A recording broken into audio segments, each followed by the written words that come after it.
దానియేలు గ్రంథము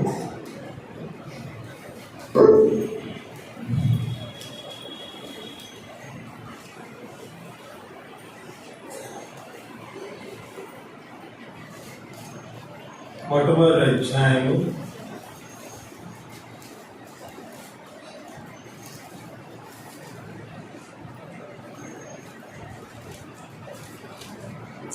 8వ వచనం. రాజు భుజించు భోజనమును పానము చేయు ద్రాక్షారసమును పుచ్చుకొని తన్ను అపవిత్రపరుచుకొనకూడదని దానియేలు ఉద్దేశించి. ఇక్కడ దానియేలు చాలా ఆశ్చర్యకరమైనటువంటి ఒక డెసిషన్ తీసుకున్నాడు. దానియేలు పెద్దవాడయ్యి నాలాగా వృద్ధుడయ్యి 67 దాటినోడయ్యి ఎందుకు మాంసం ఎందుకు ఇలాంటివి అని అంటే పర్వాలేదు అంతవరకు. ఎందుకంటే పెద్దవాడు కదంటే మంచిది కదా, ఆరోగ్యానికి బీపీలు షుగర్లు ఉంటాయి, ఎందుకైనా మంచిది వద్దన్నాడు అవునా అని అనుకోవచ్చు, పర్వాలేదు. కానీ ఇక్కడ 10 సంవత్సరాల అబ్బాయి 10 సంవత్సరాల అబ్బాయి చికెన్ లేకుండా ఎట్లా, మటన్ లేకుండా ఎట్లా, పొరుగుడు లేకుండా ఎట్లా? 10 సంవత్సరాల పిల్లలు అడిగేది అయ్యే, నాకు చికెన్ కావాలి, నాకు మటన్ తెచ్చిపెట్టు, నాకు ఎగ్ కర్రీ కావాలి, లేదా బంగాళదుంపలో ఎగ్ కర్రీ కావాలి. ఇయే కదా వాళ్ళు అడిగేది. 10 ఏళ్ల పిల్లలు మనకి మాంసం వద్దు, నాకు శాఖా ధాన్యాలు ఇప్పించాలని అడుగుతారు. ఏమనుకుంటాను? మామూలుగా వీడికి ఏదో ఇచ్చబట్టిద్దు, నెయ్యి పట్టిద్దు, ఏంది రకరకాలుగా ఫీల్ అవుతామా లేదా మనం? కానీ అతను 10 ఏళ్లకే ఆయన గురించి రాయబడింది ఏంటంటే 17వ వచనం.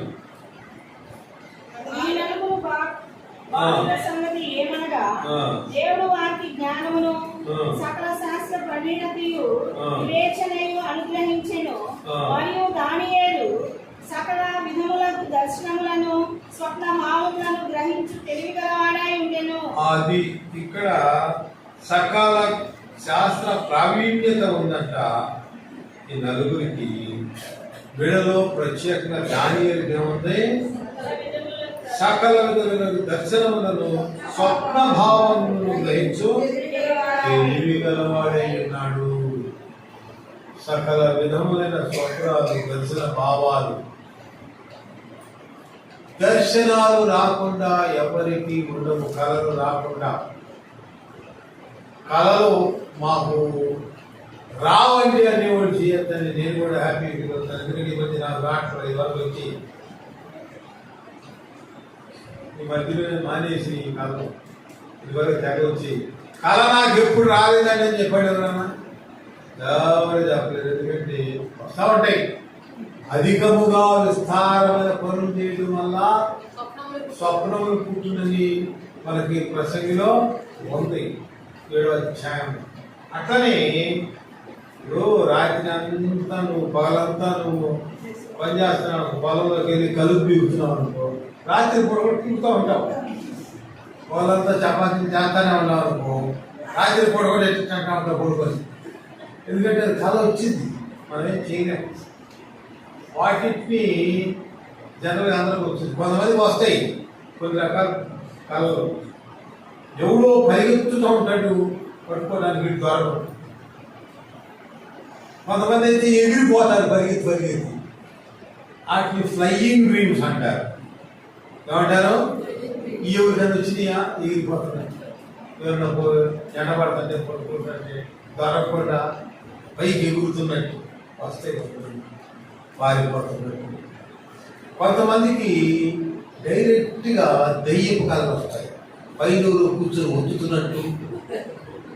అదేంటండి ఈ ఊరు చూసి చుట్టూ రాళ్ళు కడుతున్నట్టు, తలుపేసి మనం, ఎందుకంటే ఇక ఎప్పటికీ బయటికి రాకుండా, లేకపోతే మూట కట్టి ట్రక్కు మూటలో వేసుకొని వెళ్తున్నట్టు. ఇలాంటి ఎన్ని దెయ్యం కళలు వచ్చినాయి ఎవరికైనా? నాకు వచ్చినాయి. దెయ్యం కళలు వస్తాయి కొంతమందికి. లేకపోతే మీ బైబిల్ తీసేసుకొని వెళ్ళిపోతా ఉంటారు, సంచి తీసుకొని చూస్తారు, మీకు కనపడకుండా. ఇట్లాంటి ఏమైనా వచ్చినాయా?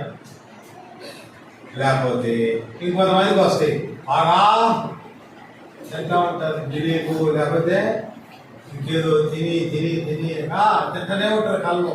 అక్కడ తిండి కళ్ళు ఎవరికైనా వచ్చినాయా? బాగా తింటారు, అట్టటి తింటారు కళ్ళు. తిని కొంతమంది నీళ్ళు తాగరు, నీళ్ళు తాగకపోతే ఒకటి అంటారు, నీళ్ళు తాగి ఇంకోటి అంటారు. ఎవరికైనా వచ్చినాయా? నేను నా అసిస్టెంట్ ఒక అబ్బాయి, మేమిద్దరం కలిసి ఇక్కడే మన కృష్ణా జిల్లాలోనే ఒక ఊరికి వెళ్ళాం. అంటే ఆ ఊరికి చెప్పిన ఒక చెబుతుంది అమృతూరు అని. అక్కడ వాళ్ళు చాలా పెద్ద కోటాలు పెట్టుకొని పిలిచారు. పిలిస్తే నేను ఇద్దరు వెళ్ళాము. వెళ్ళి మధ్యాహ్నం పూట మా ఇద్దరికి చెరువు గట్టు మీద ఇచ్చారు. అది చక్కగా మంచి తాటా నీళ్ళు చుట్టూ ఇటుకలు ఉంటాయి, ఇటుకరాళ్ళు, చెరువు గట్టు అన్నమాట. వస్తే మేము ఆడ పడుకున్నాం. ఆ రోజు మొట్టమొదట వాకింగ్ చెప్పేది ఈవినింగ్ పూటలో నేను. మధ్యాహ్నం ట్రావెల్ చేసి పడుకుంటే నాకు తోడు పేరు చెరువు. సరే మేమిద్దరం పడుకుని నిద్రపోతున్నాము.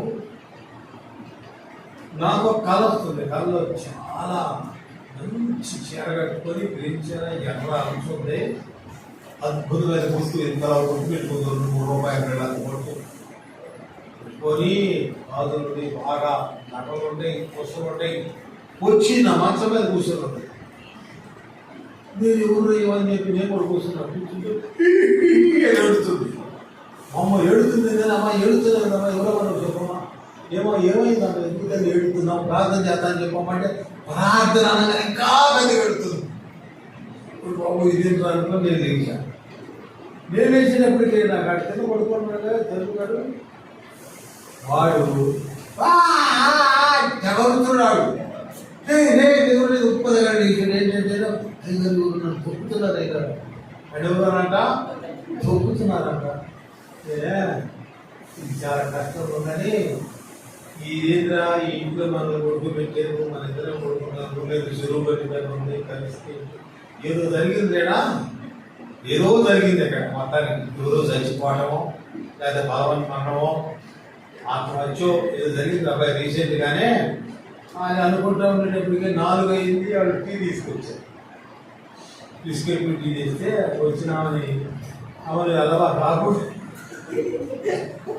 పరిస్థితి ఏంటి, బాగాలేదు, ఇదేదో దురాత్మ జరుగుతుంది ఏంటంటే నిజమేనండి అన్న. అది నేను అమ్మ నీవు నిజం అన్నానంటే అవును. ఇంటి అమ్మ రక్షణ పోయింది. ఇంటి అమ్మ ఇదివరకు ఆమె మీద గ్రామ దేవత వచ్చేది. ఎవరు వచ్చేవాళ్ళు? కొలుపులు కొలుపుతానికి ఈమె ఉండాలట. గ్రామ దేవత ఏం మీదకే వచ్చేదంట. ఇవి చెప్పినట్టు చేస్తా ఉండేవాళ్ళు అన్నాళ్ళు. ఆ అమ్మాయి మారు మనసు పొందింది, లక్షల్లోకి వచ్చింది. ఆమె డబ్బులు పెట్టుకుని కోటాలు పెట్టింది. పందుల్లో కలమన్నాడు ప్రభు. ఎవరిని ఏమన్నా మామూలుగా అయితే బతకని పందుల్లో పోయినట్ట. పోయి మళ్ళీ ఉండేయాయి సచ్చిని. అట్లే ఇక్కడేమైంది, ఆమెలో ఉన్న ఆత్మ అక్కడే తిరుగుతుంది. నా దగ్గరికి వచ్చి కూర్చొని ఏడుస్తూ ఇంకా ప్రార్థన చేస్తానంటే ఇంకా నీళ్ళు బాబు పెద్ద ప్రార్థన కూడా ఉన్నాడు. ఇక నాకు దిక్కేది అనుకుంటున్నాను. అది పోయి ఇంకొక దెయ్యం తెచ్చుంటుంది. మా చదువు వాడు తొక్కుతుంది, వాడిని బాగా తొక్కేస్తుంది. కాబట్టి ఇలాంటి కళలు ఉంటాయి, దర్శనాలు ఉంటాయి, లేదా దెయ్యాలు కూడా తిరుగుతూ ఉంటాయి. నా అనుభవం, నేను ఇప్పుడు 60 ఏళ్ళలో అనుభవం చాలా మంది సువార్తలోనే ఒక 35 ఏళ్ళు అనుభవం ఉంటుంది నాకు. అయితే 10 సంవత్సరాలకి సకల దర్శనాలు, స్వప్న భావాలు తెలవటం. ఇప్పుడు నాకు స్వప్న భావాలు తెలియదు. మొట్టమొదటి అసలు సువార్త కోటాలు నన్ను స్పీకర్గా వేసి పేపర్లో కూడా పేరు ఇచ్చినారు. 27 ఏళ్ళు అనుకుంటా. వెళ్తే అక్కడ ఒక అక్క తెల్లచీర కట్టుకొని మామూలుగా వెళ్తాం కదా లోపలికి. తెల్ల కట్టారు. మధ్యాహ్నం నుంచే స్టార్ట్ 3 రోజులు కన్వెన్షన్ వస్తా ఉంటే బైబిల్ కొట్టుకుంటుంది, బాగా పెద్ద బైబిల్. ప్రైజ్రాడు అన్నాను. మామూ ప్రైజ్రాడు అంటే పెద్దలా ఉంది అనుకుని నేను వెళ్ళకుండా వెళ్ళిపోయా. పాట పాడినాక ఇప్పుడు మన బ్రదర్ వచ్చి వాకింగ్ చెప్తాడు అన్నాక నేను లేచాను. ఆమెకు దిగిపోయింది. ఎరగోసుకుంటుంటే ఆడవాళ్ళంతా లేచారు. అది వచ్చుతున్నా కానీ ఆడతలా. అప్పుడు నన్ను పిలిచిన ఆయన అన్నప్పుడు అక్కడ సాగర్గడ్డ వైజాగ్ అన్నా రా అంటున్నాడు. ఆయన ప్రార్థన చేస్తున్నాడు. నేను కుర్రోడు కదా, ఈడోడు బాబు గంటలా మాట్లాడు. నేను వచ్చింది వాకింగ్ చదవడానికి ఏదో పేపర్లు వేసి నాకే కూడా ఇచ్చారు. 3 రోజులు కన్వెన్షన్ నేను కష్టపడితే ఎక్కడైనా దేయ్యుది లేదా చేయొద్దు రమ్మంటాడేది. ఇదే నేను వచ్చినందుకు నాకేం తెలుసు అంటే మళ్ళీ అందరూ కూడా ఆయనతో చూస్తున్నారు. నేను అంతలేదు దేవుడు వాకింగ్ చదువుతాను అన్నారు. లీవ్స్ నిలబడ్డాడు కానీ అంతలేదు. మనకి ఎక్కడప్పుడు ఆడు చూస్తుంటేనేమో ప్రభు పేరు వచ్చాడు కానీ వీడు కదలతల్లా భయపడుతున్నాడు. అవతల ఆయన ఏమంటున్నాడు, రా. నేనేం చేయాలి? అయ్యో నీ దయ ప్రభు అనుకోండి పరిగెత్తుకుంటుంది. వెళ్ళి నేను కూడా చేయాలి. నాకు నేను 9వ తరగతి చదువుకున్నప్పుడు యేసుదాస్ గారి ఒక ఆయన నెల్లూరు చాలా ఎత్తుకుంటాడు, నల్లగా ఉంటాడు. మన ఇంట్లోనే ఆయన ఒక స్కూల్లో పెట్టేవాడు. ఆయన దగ్గరికి దెయ్యం వెంటనే వస్తే పెద్దగా వేసినాము కాస్తాడు అరిచాడు. అంటే ఆమె పడిపోయింది అవాద. ఆయన అన్నాడు, లెగు శుద్ధి కాసేపు ఉన్నాక నీళ్లు తాగించండి, ఎవరున్నప్పుడు దూరం పెట్టండి, మధ్యలో తీసేయండి. అది గుర్తు తెచ్చుకొని నేను అదే ఫాదర్ వేసినావు పడిపోయి వెంటనే చెప్పా, తీసుకెళ్ళి పెట్టి కాసేపు కలిసి నీళ్లు తాగించి ఆడే కూర్చోబెట్టింది. ఏదైతే చూశానో అదే కరెక్ట్గా అనుకరించాను. పిలిచాను కాబట్టి వాక్యం చెబుతున్నాను. ఏం చెప్పారో నాకు తెలియదు. నాకు అనుమానం, ఈమెమో బైబిల్ తీసుకొచ్చిందిగా, ముందు ప్రెసిడెంట్ అంటే అంతగా అన్న అంతగా చన్నోడైనా కానీ అంతా బాగానే ఉందిగా. వాక్యం చెప్పేటప్పుడు కలిసింది ఇదేమన్నా హిస్టీరియా? అందులో మధ్యాహ్నం పూట కదా, కాస్త ఎకారం ఉన్నవాడికి ఇంకా ఎకారం వేస్తుంది. దయచేపలు చూస్తే రే ఇదిగో అలా ఉంటుంది. ఇంకెక్కువసేపు చెబితే ఇంకా ఎకారం హాని చెబుతున్నాడు. షుగర్ ఉంటారన్నా నాకు ఇక్కడ ముగిద్దామే అంటున్నాను. కాబట్టి ఇట్లాంటివి ఉంటాయి కొన్ని. అందుకని నేనేం చేశానంటే నాకు అనుమానం పడుతున్నా, ఇది నియమా కాదు. అందులో నేను బిఎస్సి డిగ్రీ నాకు సైన్స్ కాబట్టి ఇదేమన్నా హిస్టరీ అని కూడా ఆలోచిస్తాను. ఆలోచించుకుంటూ వెళ్తా ఉంటే నాకు మా ఆవిడ చెప్పింది గుర్తొచ్చింది. కాబట్టి మీరు ఆవిడకి వెళ్ళినా నువ్వేమో సేవ జరుగుతున్నావు ఏంటి, మా నాన్న కూడా సేవకుడే, మాకు చిన్నతలు ఉంటారు, ప్రార్థన చేయగానే ఆవిడ దగ్గర శోధులు ఇవ్వాలని చెప్పింది. ఏం చెప్పింది? నువ్వు ప్రార్థన చేయగానే ఆవిడ దగ్గర కదా శోధులే చేయమాట, ఆడవాళ్ళు చేయాలి. ఇప్పుడు చేశారు లేదా ఆమె? ఇప్పుడు నేనేం చేయాలి? అది దేవా కాదా? ఏమో హిస్టరీ వాడు తెలుసు. నమస్తే అందరూ ముందు ప్రెసిడెంట్ చెప్పింది కదా, మామూలుగానే బైబిల్ తీసుకొచ్చింది కదా, మళ్ళీ బైబిల్ లేకుండా వచ్చింది మనిషి కాదుగా. అనుమానములు అలా వెళ్తారు. అంటే అక్కడ విద్యా సిస్టర్ సంస్థలు అన్నారంటే వాడు సీరియస్ పెద్దవాళ్ళు. ముందుగానే వాళ్ళకి సంఘం అన్నీ ఉన్నాయి. నేను దారిలో అడవిలో అయితే అక్కడికి వెళ్ళి ఎప్పుడు నా మోటార్ సైకిల్ స్టాండ్ చేసాను. వేస్తే సిస్టర్ గారు కనపడ్డారు. అసలు కొండంత బలం వచ్చింది. సిస్టర్ గారు అన్న బ్రదర్ రైట్ అంటుంది. ఏందా ఈ మాట? ఏదమ్మా నేను మీకు మాట చెప్పాలంటే నేను కూడా ఒకటి చెప్పాలి. మధ్యాహ్నం ఏదో మీకు దెయ్యాలు కొట్టినట్టు కళ వచ్చింది. అప్పుడు నాకు అది కన్ఫర్మ్ ఏమైంది, కన్ఫామ్ అయింది, ఒరే బాబు వెళ్ళింది వెయ్యిన్నర. అక్కడి నుంచి దెయ్యాలు ఎట్లుంటే కనబడతా ఉంటాయి కొన్ని అనుభవంలో. ఆత్మలో వీడు ఉన్నాడా లేదో మనిషిని చూస్తే తెలిసింది ఆటోమేటిక్ గానే ఎంతవరకు ఆత్మలో ఉన్నాడు. ఈ రకమైన కొంత చదువు ప్రభు చెప్పింది చదువు ఉంది నా దగ్గర, ఈ నాలెడ్జ్. అసలు 10 ఏళ్ళకి ఇదేందంట, 10 ఏళ్ళకే స్వప్న భావాలు తెలియటం ఏంటి, 10 ఏళ్ళకి అసలు నానా విధమైన స్వప్నాలు కూడా కళలు. కళ అంటే నువ్వు కదేది అదేనా, అది వచ్చి దాని ఎలా ఇట్లా కలగన్నా చెప్తారనమాట. నీ కలభావము ఇది అని అదేంటండి, ఎంత భయంకరమైన విషయం అది. ఒకసారి నాకు ఒక కళ వచ్చింది. మేము ఒక చోట ఉంటున్నాం విజయవాడలో, అది నా సొంత అపార్ట్మెంట్, నేను కొనుక్కున్నది. సరే అందులో ఉందాం అనుకుని వస్తే మా ఎదురింటోడు తాళం వేసి వెళ్ళిపోయినట్టు కథ వచ్చింది. ఇదేంటా ఇట్లా వచ్చినాను. ఉండి హైదరాబాద్ నుంచి శావగ్రామానికి వెళ్ళి వచ్చింది, వెళ్ళిపోయా. అప్పుడు ఎదురింటోడు తాళం వేసుకున్నాడు కథ వచ్చింది కాబట్టి నేను వెళ్ళిపోయి తాళం వేసుకుని వాళ్ళు అక్కడే ఉన్నారు అనుకొని అక్కడికి వెళ్ళగానే అక్కడ ఒక రోజు కథ వచ్చింది. ఏమని, అక్కడ మెయిన్ గేట్ తాళం వేశారంట. నేను నాకు ఇచ్చిన క్వార్టర్ కాదు. అప్పుడు ఇంట్లో వాళ్ళందరూ చెప్పి మనం ఇక్కడ ఉండలేదో వచ్చాను. అదేంటి వచ్చే కదా ఉంటలేదు అంటున్నాయండి, ఉంటలో అది ఎవరు చెప్పాడు అన్న. కరెక్ట్గా నెలైనాక అన్న మీరు ఇక్కడ కదా బలాపాటు కాదు అంతే. ఇక మా అబ్బాయి అంటాడు, డాడీ చెప్పండి సాధారణం కాదు డాడీ, నువ్వు అసలు గొప్ప ప్రవక్తవు డాడీ అంటున్నాడు.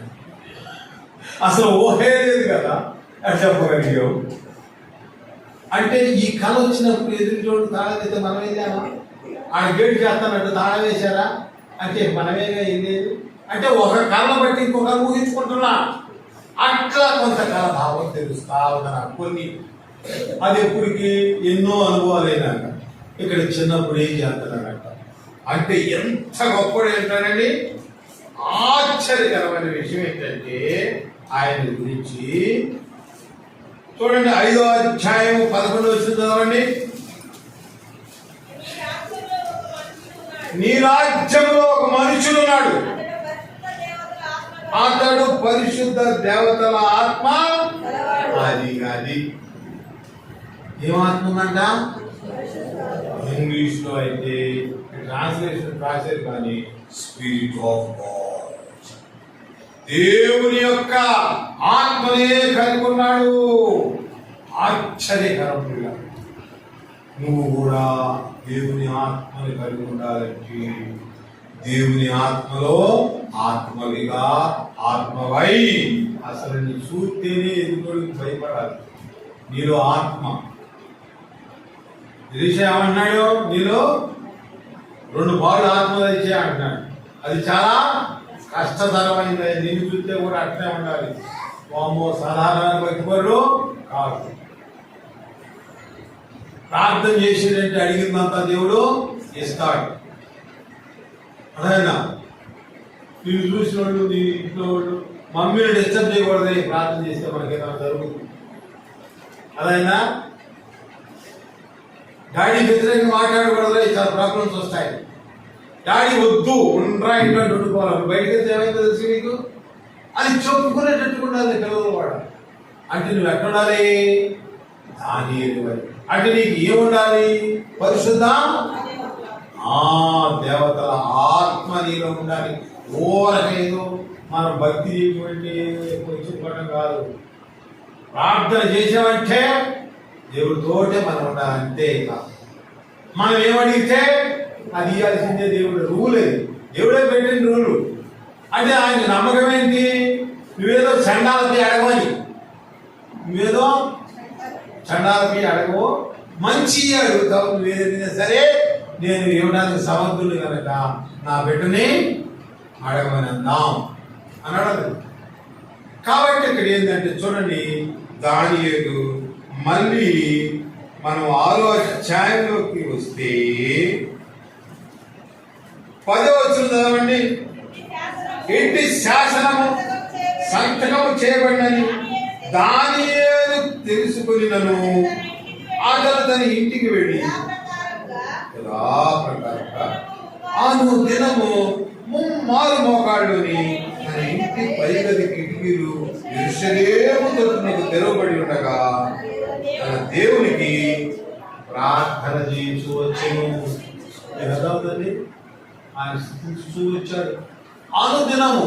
ఎన్నిసార్లు? ప్రార్థన అనేటటువంటిది నువ్వు ఉత్సవం చేసుకోవచ్చు, ఉడుకొని చేసుకోవచ్చు, నీ వయసును బట్టి రైనా నడుస్తా చేసుకోవచ్చు, నీ పని చేసుకుంటా చేసుకోవచ్చు, ఏ విధంగా అన్నా చేసుకోవచ్చు. కాదను, దేవుడు కూడా కాదను. కానీ ఆయన మహాత్యం గుర్తించిన వాడివై మనసుని ఆయన యందు స్థిరపరుచుకుంటూ 3 సార్లు మాత్రం మోకరించి చేయాల్సింది. నీకు పరిశుద్ధ దేవతల కావాలి.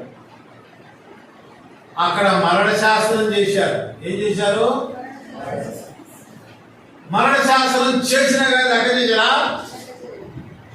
అమ్మో, మరణ శాసనం చేశారంటే మనం పైకి వెళ్ళి అటు కిటికీ ఎటువైపు తెరిచాడు? అటు చదవండి. యెరూషలేము వైపు తెరిచాడు. యెరూషలేము వైపు ఎందుకు తెరిచాడు చెప్పండి? అక్కడ సొలొమోను ప్రార్థన చేసినప్పుడు దేవుడు ఏం చేసిందంటే యెరూషలేము దేవాలయంలో అక్కడ ఆ యొక్క బలిపీఠం చూడండి, 2 దినవృత్తాంతాలు 6 అంతా ప్రార్థన. అది సొలొమోను చేసిన ప్రార్థన. 7 మొట్టమొదటి చదవండి, 7వ అధ్యాయం. సొలొమోను తాను చేయు ప్రార్థన ముగించినప్పుడు అగ్ని ఆకాశం నుంచి దిగి దహన బలులను ఇతరమైన బలులను దహించెను. తర్వాత యెహోవా తేజస్సు మందిరం నిండా నిండెను. యెహోవా తేజస్సుతో మందిరం నిండినందున యాజకులు యెహోవా తేజస్సు మందిరం నిండటం వల్ల యాజకులు ఏం చేశారో ప్రవేశించలేకపోయారు ఆ తేజస్సులో. అదేనా? ఆకాశం నుంచి దహన బలు ఇతర బలు దహించి వేయటానికి అగ్ని దిగింది. ఎవరు అగ్ని? అది యెహోవా దేవుని యొక్క అగ్ని ఆకాశం నుంచి దిగింది. ఎక్కడ? యెరూషలేము. అదేనండి. సో అటువైపే కిటికీ తెరుతారా? ఎందుకంటే అక్కడ అగ్ని దిగింది. ఇశ్రాయేలు పక్షంగా చేసే ప్రార్థన ప్రభు నాడు మనం కిటికీ యెరూషలేము వైపే తిరిగి ప్రార్థన చేసుకుందాం. అబ్బా, ఎంత మంచి సంకల్పం! అంటే పాత లేఖన భాగాలన్నీ ఎక్కడున్నాయి? అనేక మస్తిష్కంలో ఉన్నాయి. అవన్నీ ప్రాక్టికల్ గా మన జీవితంలో జరగాలని అటువైపు తిరిగి చూసారా? ఎట్లా కోర్టు వర్డ్ తీసుకుంటున్నాడు వాక్యాన్ని, కోర్టు అక్షర సత్యంగా ప్రతి అక్షరాన్ని నమ్ముతున్నాడు. నువ్వు నమ్ముతున్నా? ప్రతి అక్షరాన్ని అడుగులు ఇవ్వబడును, అంతే నమ్మాల్సిందే. దశంభావి ఇచ్చి చూడాల్సిందే. దేవుడు అన్నీ చూస్తాం, గమనిస్తాం, ప్రతీది గమనిస్తాడు. నీ బుద్ధిని, నీ మనస్సుని, నీ ఆలోచన, నీ యొక్క మనస్సులో కలిగేటటువంటి కదలికలన్నిటినీ అబ్బా చూస్తూ ఉంటాడు. రీడింగ్ జరుగుతూ ఉంటుంది నీ బ్రెయిన్. ఎందుకంటే నీ బ్రెయిన్ నా బ్రెయిన్ రీడ్ చేయాల్సినంత పని ఉంది ఆయనకి అని నువ్వు అనొచ్చు. నిన్ను తీసుకెళ్ళి ఆయన ఎక్కాల్సిన పని ఏంది ఆయనకి? ఎక్కడ శాశ్వతంగా బతకడానికి. నీ ముక్కులోకి గాలి సప్లై చేయాల్సిన పని ఏంది ఆయనకి? గాలిలోనంట 10 రకాల గ్యాసులు పెట్టాడు. వాటిలో ఆక్సిజన్ పెట్టాడు 21%. ఆఫ్రికాలో కానీ, అంటార్కిటికాలో కానీ, అమెరికాలో కానీ, ఇండియాలో కానీ ఎక్కడైనా అంతే ఉంటుంది. గాలి ఎంత? 21% ఆక్సిజన్ ఉంటుంది గాలి. మిగతా అంటే చాలా గ్యాసులు దుమ్ము దూరుతుంది సార్. కానీ నువ్వు తీసుకున్న దానికి అనుకూలమైనది పెట్టాడా లేదా సమంగా?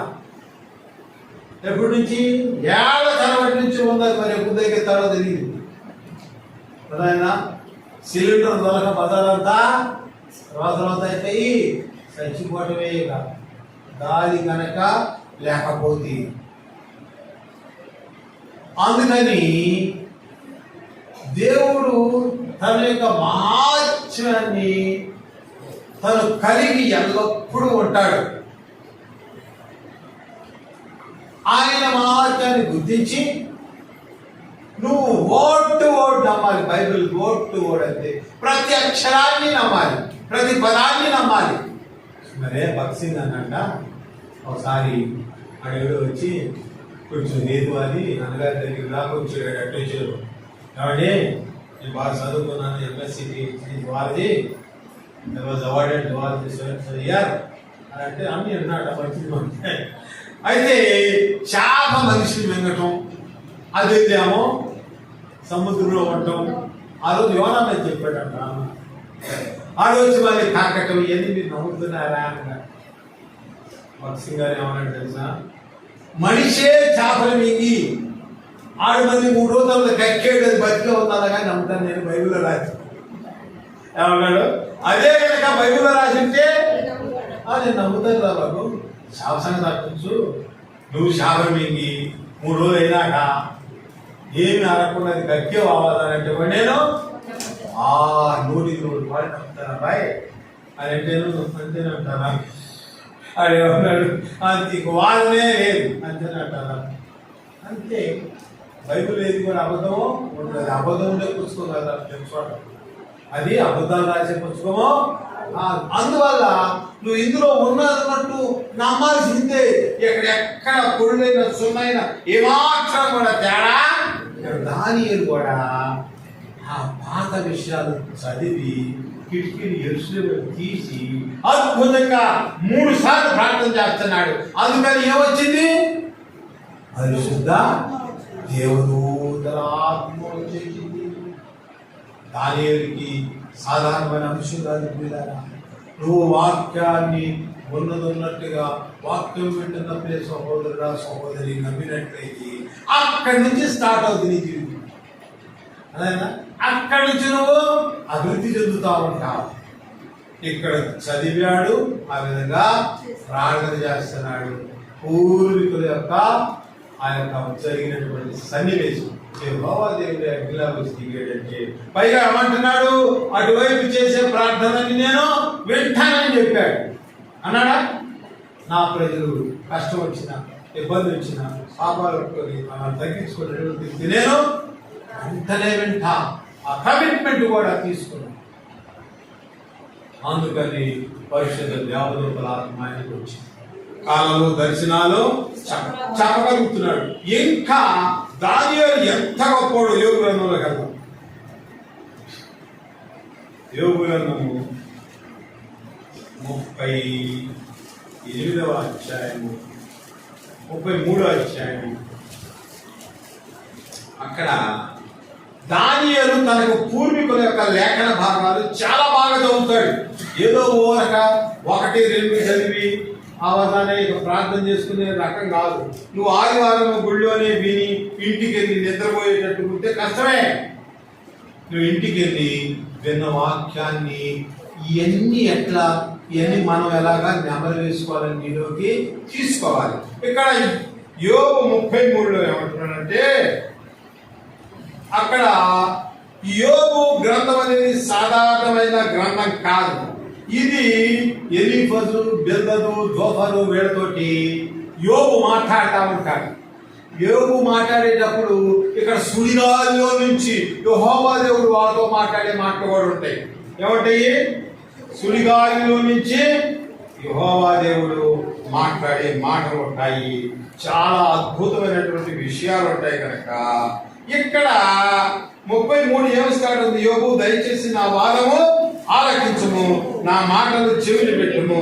ఇదిగో నేను నా మాట్లాడి ఆలకించుతుంది, నా నోట నా నారు పాడుచున్నది, నా మాటలు నా హృదయ యథార్థతను తెలుపుతున్నవి. అని చెప్పి తన స్నేహితులు మాట్లాడుతుంటున్నాడు. దేవుని ఆత్మ నన్ను సృజించింది, సర్వశక్తి యొక్క శ్వాస నాకు జీవమునిచ్చను. జాగ్రత్త, దేవుని యొక్క శ్వాసము సరి ఊపిరి వదగా జీవాత్మ అయ్యాడు మన తండ్రి, మట్టి ఆదాము. కాబట్టి సాధారణంగా కదా బాబు పిచ్చయలవా ఏం మీకు చెప్పే ఏంరా అని చెప్పి అద్భుతమైన మాటలు దేవుని ఆత్మతో మాట్లాడుతుంటే ఇక్కడ అంటున్నాడు. ఏమంటున్నాడు? 14 వచనం, ఒక్క మారే పలుకును, 2 మార్లు పలుకును, అయితే మనుషులని కనిపెట్టరు. మంచం మీద కురుకు సమయమున గాఢ మీద పట్టినప్పుడు కలలు, రాత్రి కలు, స్వప్నములు నన్ను గర్విష్ఠులు కాకుండా 1, తాము తలచిన కార్యం మారుకోవడానికి 2, బోధిపోకుండా కావడానికి 3, ప్రతి వల్ల నశించకుండా వారి ప్రాణములు తప్పించినట్లు 4, వారికి చెవులను తెరవజేస్తాడు. ఒక అమ్మాయి కంటే ఒక కళ వచ్చిందంట. ఆ కళ్ళలోనంట ఏదో ఒక పొద దగ్గర ఒక మనిషి తగలబడతాడు వచ్చిందంట. వచ్చి భాష గారికి చెప్పి అన్నట్టు నాకు పెళ్లి సంబంధం కుదిరింది, పిల్లోడు బ్యాంక్ ఆఫీసర్ చాలా బాగుంటాడు, అమ్మోడు ఒప్పుకున్నారు, ప్రార్థన చేయాలి అన్నారు. దైవజనురాలు ఆత్మ కలిగింది, ఆలోచించి ఈ కళ ఎప్పుడు వచ్చిందమ్మా అంటే మళ్ళీ మంచిగా వచ్చిందంటే ఈ పెళ్లి కొంచెం ఆపండి అమ్మా, ప్రార్థన చేద్దాం అన్నారు.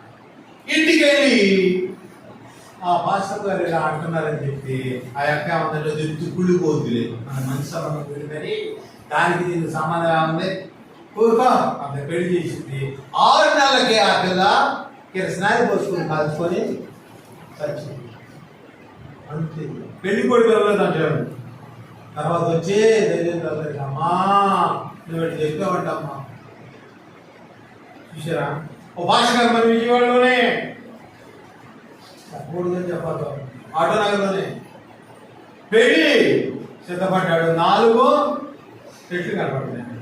10 రోజులు పెద్దాం వచ్చి అయ్యా 4 పెట్టి కనపడుతున్నాయి, ఏందోనయ్యా పెట్టి జాగ్రత్త అయితే ఈ పెట్టి 4 పెట్టికి నా పెట్టి సంబంధం అన్నది అంతేగా అని పెళ్లికి సరే అయిపోయారు. విశాఖపట్నం ఇచ్చారు. విశాఖపట్నంలో వాళ్ళు మా చెల్లోడి ఇంటి పక్కనే ఉంటున్నారు. పెళ్లి రాన్నయ్య వాళ్ళు మనకి మనందరికి ఇచ్చారు దాంట్లో నేను మా ఆవిడ వీరికి ఎంట్రన్స్ లో ఉండగానే పెద్ద ఏడుతున్నట్టు పడుతుంది.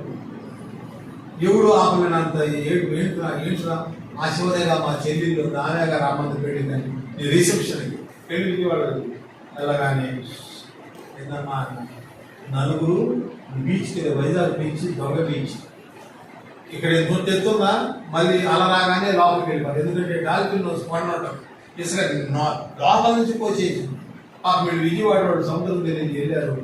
మేనమామను ఏదో బ్రదర్స్, ఇంకో 10 నలుగురు చచ్చిపోయారు. 4 పెట్లు అయ్యి అదే ఇలాంటి కళలు దీని మీద స్టడీ చేశాడు. ఎవరు? విపరీతంగా స్టడీ చేశాడు. ఎప్పుడు వస్తాయి బాగా మరీగా తిని నాకు ఇంకేం పోదామనుకున్న వాళ్ళకు ఆ రాత్రికి వచ్చింది ఏదో నీకు ఒక బాగా కుడుతున్నట్టు ఆడే క్యాన్సర్ వచ్చింది. అది గ్రహించి ముందుగా ప్రార్థన చేసుకున్నాం అనుకో రాదు. అదేందా తాము గర్విష్ఠులు కాకుండా కలిసిన కార్యక్రమం ఏదైనా కలుసుకున్నాం అనుకో అది మారిపోయేసేటట్టు చేయాలి. కత్తి వల్ల నశించుకునే పుడతాడేమో నీకు. అదేనా గోకుల్ చాట్ బండార్లో 10 ఏళ్ల క్రితం ఆ టిఫిన్ బాక్స్ లో బాంబు పెట్టాడు. తినడానికి వచ్చి 32 మంది తెచ్చిపోయాడు ఎవడో. అదేనండి ఇలాంటివి కాపాడతారు. దానికి ఒక రెమెడీ చెప్పాడు. 23లో నరులకు యుక్తమైన తీరు ధాన్యవానికి తెలియజేయటకు వేలాదితో తొలగంలో వారికి అయ్యో నాయను వేలాది కోట్లలో బరుడొకడు ఉన్నాడు. మధ్యవర్తిగా ఉన్నాడంట. ఆయన ఎవరు? అప్పుడు యేసుప్రభువు లేదుగా. దానియేలుకి ఆలోచన పడి ఉంటారు బాగా, మధ్యవర్తి అని అప్పుడు తెలియదు కాబట్టి ఇట్లా ప్రార్థన చేసి ఉంటాడు. అయా వేలాది కోట్లలో మధ్యవర్తి మాటలు వీటి నా గురించి ఇలాగ ఎన్ని తప్పించుకున్నాడో దానియేలు. ఎంత బలం ఉంది కాబట్టి మరణ శాసనం ఉన్నా సరే భయం ఉందా? సింహాల పోలైనా సరే భయం ఉందా? లెక్కలేదు. ప్రార్థన చేసేవాడికి ఎవరిని వాడంతగా ప్రేమించిన వాడే అంటారు. కానీ పగబెట్టుకున్నా కానీ సంపుతారన్నా కానీ స్వార్థకి వెళ్తే బ్యాడీలు చదువుతానన్నా కానీ పొడుస్తానన్నా కానీ ఏం లక్ష్యం, ఎందుకంటే తన ప్రాణము జీవో సమస్తం తన దేవుడైన యెహోవా వశంలో ఉందని ఎరుగులు వారి కనుక పిల్లరా, ఇక్కడ ఏంటంటే మీరు లేఖన భాగాలు తినాలి. ఏం తినాలి? ఎస్కేల్ 3వ అధ్యాయం మొట్టమొదటి వచ్చింది చూడండి. మరియు ఆయన నాతో ఇలాగ సెలవిచ్చెను, ఆ. నరపుత్రుడా, నీకు కనబడిన దాన్ని భక్షించు, ఈ గ్రంథమును భక్షించి ఇశ్రాయేలు యొద్దకు పోయి అది నువ్వు తినాలి, గ్రంథాన్ని తినాలి. జీవ గ్రంథాన్ని నవలితేనే నీకు అందులో సారం ఒంట్లోకి ఎక్కుద్ది. లేకపోతే సత్యం దాగుడిపోతావు, ఆదివారం వెళ్తావు, మళ్ళీ ఏదో పాపం చేస్తావు, మళ్ళీ వెళ్తావు, మళ్ళీ వెళ్తావు, మళ్ళీ బల తీసుకుంటావు, మళ్ళీ వెళ్తావు. కానీ నీకు నిరీక్షణ ఉండదు, దేవుని ఇచ్చిన నీతోటి ఉండదు, నీ అభివృద్ధి ఉండదు, ఆత్మలో వికాసం ఉండదు. ఎట్లున్నది తెలుసా? దానియేలు బానిసకుర్రోడు ఏమైపోయాడు? చక్రవర్తి. యోసేపు గుంటలో తోసేయబడ్డాడు, ఏమయ్యాడు? ప్రధానమంత్రి అయ్యాడు. ఎవడైనా సరే వాక్యం నేర్చుకుంటున్నవాడు, అడుగు తినేవాడు గాను ఎంతకాలం అది ఇంట్లో మురి గుంటలోనే ఉండాలని దేవుడు ఎక్కడా లేదు. నువ్వు దేవుడు నిజంగా తెలుసుకున్నవాడు అయితే, తెలుసుకున్న దాని అయితే ఏ రకమైన స్టేటస్కి వస్తావంటే ఆఫ్టర్ 10 years నిన్ను ఒకవేళ నీ పూట నేను గుర్తుండా, నేను నీ మొహం చూసినా బాగా రేపు నువ్వేనమ్మగారు, ఎందుకంటే ఆ స్థితికి వెళ్ళిపోతావు. 100% నువ్వు వాక్యాన్ని సత్యంగా తీసుకోవాల్సిందే, వాక్యాన్ని తినాల్సిందే, భక్షించాల్సిందే. ఆ వాక్యమే శరీరధారే మన మధ్యకి వచ్చారు యూదులందుకే ఈయన శరీరం తింటమే, నీ రక్తం తాగటం, నీ రక్తం తింటమేంట్రా, శరీరం తాగటమేంట్రా, శరీరం తింటమేంట్రా, రక్తం తాగటమేంట్రా, అసలు ఏంట్రా చెప్పేది? నిజ జీవం ఏంటి? ఇదేంటి?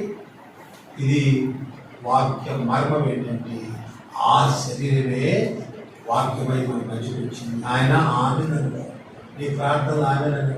నువ్వు ఇప్పుడు ఏడుస్తాయా బలం ఒప్పుకోవడానికి అనుకోవడం పొరపాటైపోయింది, ఈ పాపం క్షమించని బలం అనిపిస్తే క్షమిస్తాడు, లేదా నీ ఇష్టం. నేను చెప్పను, మంచిగా రాసిలేదు దాని గురించి. లేకపోయిన శరీరంలో ఆ జబ్బు అట్నే ఉంటుంది. కొత్త జబ్బు వస్తుంది, ఇప్పుడు జబ్బు లేకపోతే యథార్థంగా మరి రాసినట్టు చెప్పాలి కదా.